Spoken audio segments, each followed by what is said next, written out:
हाँ बच्चे, देखते हैं हम लोग जो है गंगा नदी तंत्र के बारे में। तो गंगा नदी तंत्र के बारे में देख रहे हैं, तो पहले तो गंगा को अवतरित तो कीजिए, ठीक है। हाँ, तो हम लोग देख रहे हैं सबसे पहले उत्तराखंडी क्षेत्र में विष्णु जो है ग्लेशियर से निकलती हैं दो नदियाँ उत्तराखंड क्षेत्र से, एक से विष्णु गंगा, एक है धौली गंगा।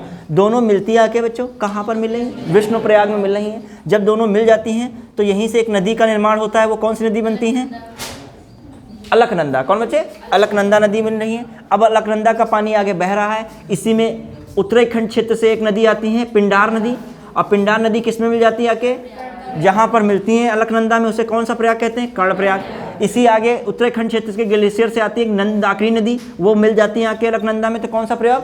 नंद प्रयाग। फिर हम लोग देख रहे हैं कि जो इधर वाले क्षेत्र से, मतलब वही रीजन जो पहाड़ी क्षेत्रों से आती है मंदाकिनी नदी। मंदाकिनी नदी कहाँ पे मिलती है आके? अलकनंदा में, तो रुद्रप्रयाग। ठीक बच्चे। फिर एक नदी जो है आपकी भागीरथी नदी, गंगोत्री ग्लेशियर के गोमुख से निकलती है। कौन सी नदी? भागीरथी नदी। और एक कहाँ मिलती है आके हैं? देवप्रयाग में। ठीक है, देवप्रयाग में। और इसी भागीरथी नदी और एक भिलंगाना नदी है, दो नदियों, एक भिलंगाना और कौन? भागीरथी नदी। इनके मिलन से एक बांध बनता है, उससे क्या है? टिहरी बांध। कौन सा बांध? टिहरी बांध। कौन सा है? टिहरी बांध। ये कहाँ पर है? यूके मतलब उत्तराखंड में। क्लियर। अब हम लोग चल रहे हैं गंगा नदी के बारे में। तो कितने प्रयाग हो गए? देखिए, विष्णु प्रयाग, कर्ण प्रयाग, नंद प्रयाग, रुद्र प्रयाग, देव प्रयाग, पंच प्रयाग हो गए कि नहीं? ठीक है। और ये सारे प्रयाग देखा जाए, इसमें एक मूलभूत नदी कौन है? अलकनंदा। सब में एक तो नदी कॉमन रखिएगा, कौन सी नदी? अलकनंदा। आपको दूसरी बस याद करनी, जैसे पहला पिंडार कुछ कर्ण पिंडार कुछ मिल रहा है, और यहाँ पे ये मिल रहा है। ठीक है, कर्ण प्रयाग क्या है? पिंडार और अलकनंदा। फिर मतलब अलकनंदा और पिंडार। फिर अगला नंद प्रयाग। अलकनंदा तो रहेगी क्योंकि वो तो मूलभूत नदी है कॉमन। ठीक है, उसमें नंद प्रयाग है तो नंदाकिनी, मतलब अलकनंदा और नंदाकिनी के मिलने से नंद प्रयाग। फिर बच्चे रुद्र प्रयाग में क्या है? मंदाकिनी और, ठीक है, नंद प्रयाग के जो मंदाकिनी नदी के पास कौन सा जो तीर्थ स्थल है? केदारनाथ। कौन है? केदारनाथ। कौन है? केदारनाथ। केदारनाथ जो शिव जी का मंदिर है, चार धाम में से आता है, तो शिव जी का मंदिर केदारनाथ कहाँ पर है?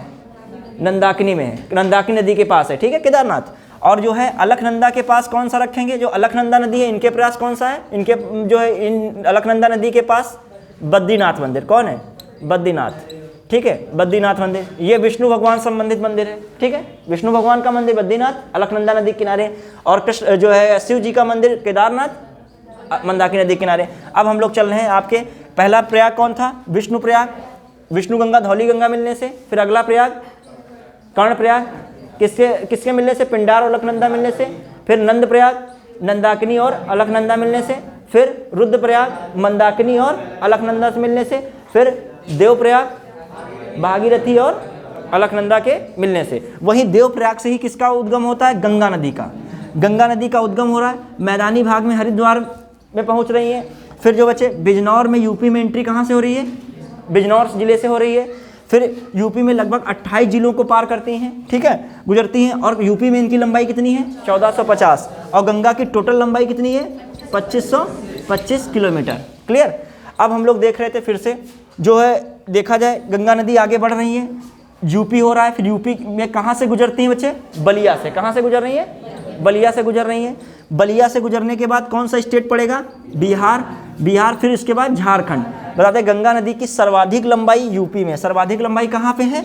यूपी में। और सबसे कम लंबाई कहाँ पे है? झारखंड में। फिर वेस्ट बंगाल में एंट्री कर रही है गंगा नदी, और वेस्ट बंगाल में यहीं से एक डैम बना के गंगा नदी को काट लिया जाता है हुगली नदी के रूप में। आगे कहाँ चली जाती हैं? बांग्लादेश। और वही गंगा नदी बांग्लादेश में क्या कहलाती हैं? पद्मा के नाम से जानी जाती हैं। अब हम लोग थोड़ा सा इनका जो है देख लेंगे, जो है इसमें कैसे क्या सहायक नदियां हैं। पूछा जाता है कि उत्तर से मिलने वाली नदियां गंगा में कौन सी सहायक नदियां हैं, दक्षिण से मिलने वाली गंगा की सहायक नदियां कौन सी हैं। ठीक है, इनसे संबंधित चीज़ें हम लोग देखेंगे।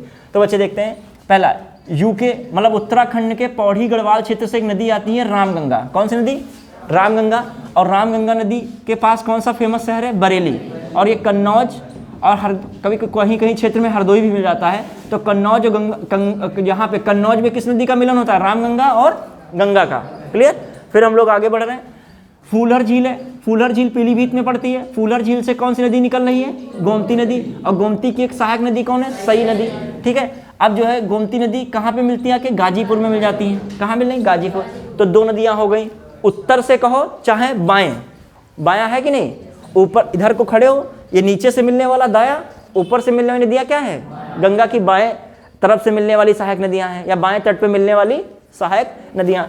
फिर हम चल रहे हैं अगला, हाँ देखते हैं बच्चे, घाघरा नदी। घाघरा तिब्बत के चामचुआंग जो है ग्लेशियर से आती है, कुल मिला के तिब्बत के ग्लेशियर से गुजरती है। कौन नदी आती है? घाघरा। घाघरा को शुरू में तो कर्णाली पहाड़ी क्षेत्रों में कहा जाता है, फिर ये अयोध्या में इन्हें क्या कहा जाता है? सरयू। फिर इसी में एक शारदा नदी मिलती है आके है, शारदा नदी को काली नदी भी नेपाल में कहते हैं, नेपाल से आती है नदी, कौन सी? शारदा नदी, वो भी घाघरा में मिलती है। फिर घाघरा में एक और नदी मिलती है, कौन? राप्ती। कौन सी नदी बच्चे है? मैंने ये बनाई राप्ती नदी। कौन सी नदी है? राप्ती नदी। और राप्ती नदी किनारे कौन है? गोरखपुर। फेमस कौन जिला? गोरखपुर। और जो है राप्ती में भी एक सहायक नदी कौन है? रोहिणी। राप्ती भी कहाँ से आ रही है? नेपाल, ठीक है, और रोहिणी भी नेपाली क्षेत्र से आती है। राप्ती और रोहिणी एक दूसरे की सहायक नदियाँ हैं, ठीक। गोरखपुर राप्ती के किनारे है। क्लियर? अब हम लोग देख रहे हैं ये बिहार में छपरा क्षेत्र में लगभग मिलती आके हैं, बिहार में कुल मिला के लोग मिलती आके हैं। कौन सी नदी? कौन सी है? जो आपकी घाघरा नदी, ठीक है। मैदानी भाग में घाघरा को, मतलब सरयू भाग में घाघरा को क्या कहते हैं? जो मतलब सरयू क्षेत्र जो है अयोध्या क्षेत्र में इस नदी को क्या कहते हैं? सरयू कहते हैं। मतलब अयोध्या क्षेत्र में घाघरा नदी को सरयू के नाम से जाना जाता है। अगला हम लोग देख रहे हैं, नेपाल से ही आने वाली एक कौन नदी हो गई? गंडक। बिहार क्षेत्र में मिलती आके हैं। फिर नेपाल से ही आने वाली एक नदी कौन हो गई? कोसी। ये भी किस में मिल रही है? गंगा नदी में मिलती हैं। फेमस नदियां हैं ये। फिर आगे हम लोग देखते हैं, फरक्का डैम पड़ता है। फरक्का डैम से इस नदी को, गंगा नदी को हुगली नदी के रूप में काट लिया जाता है। जैसे गांव वगैरह में जो मेड़ बना के काट ली जाती है, ठीक है, हाँ, जो बच्चे मेड़ काटी जाती है, खेत जो नहर वगैरह से काट लेते हैं सिंचाई के लिए, तो वहाँ भी पूरा पानी, सोचो कितनी नदियों का पानी हम बांग्लादेश को ही दे देते क्या? तो हम जो है भारत से इतना गुजार रहे हैं, तो फरक्का डैम बनाए, तो वहाँ से एक नदी गुजार दी, कौन? हुगली नदी। ये हुगली नदी कहाँ से गुजार रहे हैं बच्चे? वेस्ट बंगाल से। कहाँ से गुजार रहे हैं? वेस्ट बंगाल से। और बांग्लादेश में ये बाकी जो सीधी जो फरक्का डैम से क्या होता है? गंगा नदी इधर भी चली जा रही है और हुगली के रूप में इधर भी आ रही है। तो जब बांग्लादेश के अंदर एंट्री करती है तो इसको किस नाम से जाना गया? पद्मा। और बाद में मेघना के रूप में, वो आगे हम लोग देखेंगे ब्रह्मपुत्र का कैसे क्या मिलन होता है। बाद में कहाँ पे गिर जाती है गंगा नदी? आके बंगाल की खाड़ी में। और ये हुगली नदी भी बंगाल की खाड़ी में गिर जाती है। अब हम लोग इसमें देख रहे हैं, तो हम लोगों ने बाएं सिरे से देखा गंगा नदी में मिलने वाली सहायक नदियाँ। अब हम लोग किधर से देखें? दाएं सिरे से। दाएं सिरे से देखते हैं तो एक जो उत्तराखंड में पड़ता है बंदरपूछ, और बंदरपूछ जो पर्वत श्रेणी है उसमें है क्या है आपका? यमुनोत्री ग्लेशियर। यमुनोत्री ग्लेशियर से कौन नदी निकलती है? यमुना नदी। कौन निकल रही? देखिए यमुना नदी निकल रही, यमुना नदी निकली। यमुना नदी में एक सहायक नदी कौन मिल रही है? हिंडन। कौन ऊपर से मिल रही है? हिंडन। हिंडन ये कहाँ पे है? गौतम बुद्ध नगर में मिलती है। कहाँ पे मिल रही है? गौतम बुद्ध नगर। कौन सी नदी? हिंडन। ये क्वेश्चन आ जाता है, हिंडन किसकी सहायक नदी है? यमुना की। फिर बच्चे यमुना नदी को आगे बढ़ा रहे हैं हम। यमुना नदी में चंबल एक नदी मिलती है आके। चंबल कहाँ पे मिल रही? इटावा में। कहाँ पे मिल रही? इटावा। फिर चंबल के बाद बच्चे सिंधु नदी है, एक छोटी मोटी नदी है सिंधु नदी। फिर मेन इसके बाद कौन नदी है? बेतवा। बेतवा कहाँ पे मिल रही है? हमीरपुर। फिर बच्चे केन। केन भी कहाँ पे मिल रही है? बांदा, ठीक है। फिर हम लोग देख रहे हैं एक गंगा की छोटी सहायक नदी कौन है? टोन्स। एक तो यमुना हो गई पूरी, कौन सहायक नदी हो गई गंगा की? यमुना। और यमुना की सहायक नदियाँ कौन हो गई? हिंडन, चंबल, सिंध, बेतवा, केन।